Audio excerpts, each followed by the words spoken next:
Oliver Wendell Holmes once said, "There's no time like the old time when you and I were young." In a way, this describes my days during World War II. I became engaged in a task that was not of my making, but one that I felt a duty to perform to the best of my ability. However, for this there was a price to pay, more for some than others. I will always remember those days, some with pleasure, but too many with pain and tears. Some days I, too, remember more than others. I wrote this book about what happened to me during our struggle against the oppressive Nazi regime of Germany for Allied air supremacy over Europe during the war. By writing this, I have tried to give an account of events that happened to others and me while serving in the U.S. Army Air Corps at that time. All of the material in this book is from notes and documents that I saved or were given to me over the past 50 years. World War II was the biggest struggle against tyranny in the 7,000 years of the world's recorded history. It involved 70 nations of the world and more than 100 million people.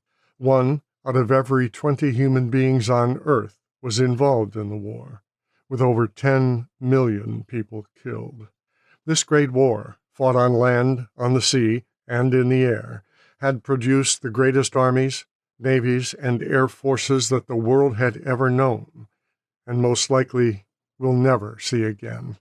The European battlefields for Allied airmen during the war were high in the sky, deep in enemy territory. The air war with Germany was the most continuous part of World War II. From the Battle of Britain on, it rose to epic proportions and remained so until the war's end. With America's entry into the conflict, the war took on even greater proportions with round-the-clock aerial bombardment.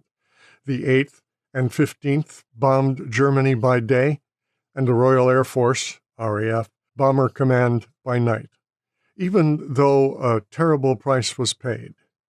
More than 150,000 Allied airmen lost their lives, with 50% of those who bailed out and survived wounded.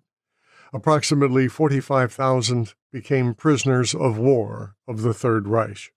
Every flyer that fell captive into enemy hands experienced the ordeal of escaping from an aircraft mortally damaged, about to go out of control, or about to explode. Most of them only had seconds in which to react in order to save their lives.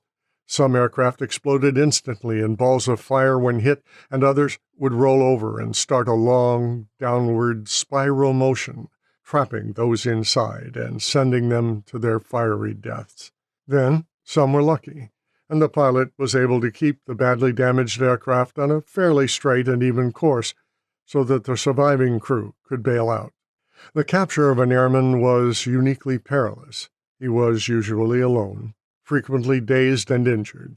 Unlike captured soldiers and sailors captured by enemy soldiers and sailors who had shared the same life-threatening experience, the hostile action set upon him by the local population had been inflamed by the provocative rhetoric of their leaders.